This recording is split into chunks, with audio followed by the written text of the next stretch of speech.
यदि आपने इस चैनल को सब्सक्राइब नहीं किया है तो पहले सब्सक्राइब करें और बेल आइकन को अवश्य दबाएं। नहीं कहा जा सकता, संगति नहीं है। ये ब्राह्मण ग्रंथों की शैली भी है, ऐसे वेद में भी है। अचानक प्रकरण बदलता है। आप ऋग्वेद के 10वें मंडल के 86वें सूक्त को देखिए, 2 मंत्रों का अश्लील भाष्य सबने किया है। हमने उसका 3 प्रकार का भाष्य किया है, कोई अश्लीलता नहीं है, बहुत बड़ा विज्ञान है, सूर्य विज्ञान। लेकिन जिन्होंने भी भाष्य किया है वो एक मंत्र में पिछला जो पाद है उसकी संगति अन्य 3 पादों से नहीं लगी, सारे सूक्त की तो कैसे लगेगी। तो समय हो रहा है, संक्षेप में निवेदन है कि वेद एक ऐसा पदार्थ है, रश्मिरूप पदार्थ है। उस रश्मिरूप पदार्थों की वैखरी अवस्था को हम वेद ध्वनियां कहते हैं और उनसे उत्पन्न ज्ञान को हम वेद ज्ञान कहते हैं। इस थ्योरी के द्वारा हमने वैदिक थ्योरी ऑफ यूनिवर्स बनाई है, वैदिक रश्मि थ्योरी बनाई है, और इस थ्योरी के आधार पर आधुनिक थ्योरेटिकल फिजिक्स की बड़ी बड़ी समस्याओं को हम सुलझा सकते हैं।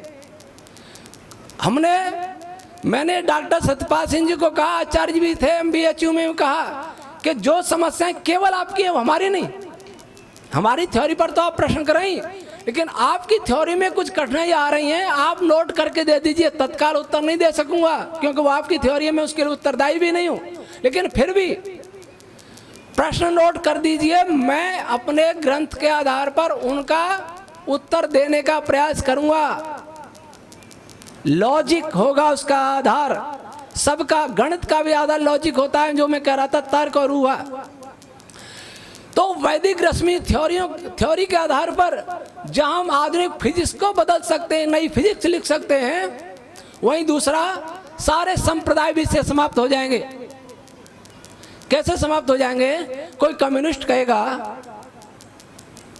कि मैं वेद को नहीं मानता, मैं कहूंगा तुम अपने शरीर को तो मानते हो, शरीर को मानता हूं, शरीर की कोशिकाओं को मानते हो, वह भी मानता हूं, कोशिका के अणुओं को मानते हो, उसको भी मानता हूं, कोशिका के अणुओं के अंदर जो एटम है उनको मानते हो, उनको भी मानता हूं, और एटम के अंदर इलेक्ट्रॉन प्रोटॉन न्यूट्रॉन उनको भी मानते हो, उनको भी मानता हूं, और न्यूट्रॉन प्रोटॉन के अंदर क्वार्क उनको मानते हो, उनको भी मानता हूं, प्रकाश की किरणों को मानते हो, उनको भी मानता हूं।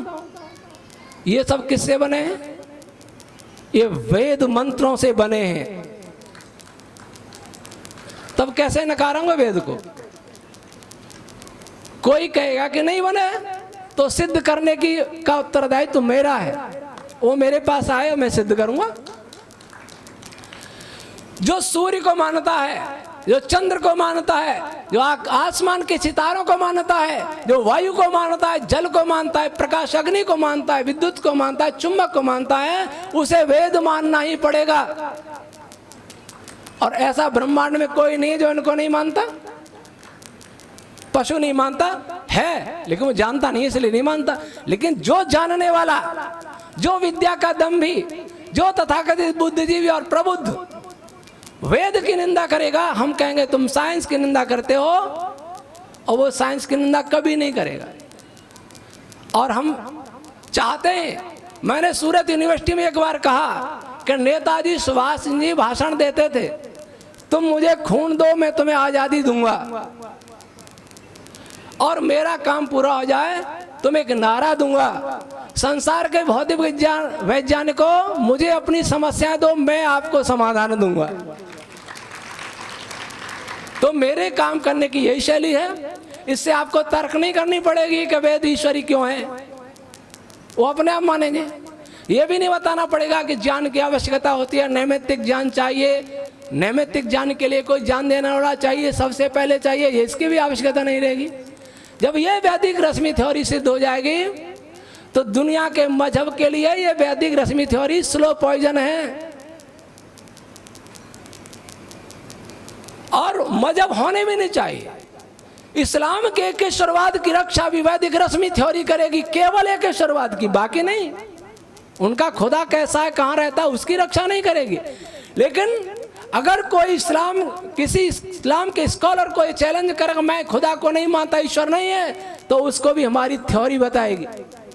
बाइबल वाला भी ईश्वर को सिद्ध नहीं कर सकता, इसलिए स्टीफन हॉकिंग ने बाइबल के देश में बैठ करके ईश्वर का खंडन किया था। बाइबल के ईश्वर की रक्षा भी वैदिक थ्योरी करेगी, लेकिन जब वो ईश्वर के बारे में वैदिक थ्योरी समझेगा, फिजिक्स को समझेगा, तो बाइबल का ईश्वर, कुरान का खुदा या सब आएंगे कहां? आर्य समाज के दूसरे नियम पर। ईश्वर वे भी मानते हैं, अच्छी बात है। कुरान में ईश्वर पर बहुत विश्वास किया है, मैंने 3 बार पढ़ा है। बाइबल में जितना ईश्वर पर विश्वास नहीं कराया गया कुरान में, लेकिन थोड़ा भ्रम है कि वो ईश्वर कैसा है। जिस दिन ईश्वर का सही स्वरूप सामने आ जाएगा और यह भी सामने आ जाएगा ईश्वर कैसे कर रहा है, ये पंखा कैसे चल रहा है, क्या मैकेनिज्म में, ईश्वर का भी कोई मैकेनिज्म तो होगा, कोई तरीका तो होगा। वो मैकेनिज्म भी हम बताएंगे वैदिक रश्मि थ्योरी के द्वारा। रश्मि का निर्वचन भी महर्षि यास्क ने कहा, रश्मि यमनात्, ये रश्मि नियमन कर रही है सारे ब्रह्मांड का, हर पदार्थ का। आकाश की रश्मियों का, आकाश की भी रश्मि होती है, आकाश का भी नियमन करती हैं, प्रकाश का भी नियमन करती हैं, ऊष्मा का भी नियमन करे, एक पार्टिकल का नियमन करती हैं। और उन रश्मियों पर आज विश्वास उठ रहा है, उस रश्मियों को आज चैलेंज किया जा रहा है, उन रश्मियों को मानने वालों को मूर्ख बताया जा रहा है। ये बड़े दुर्भाग्य की बात है।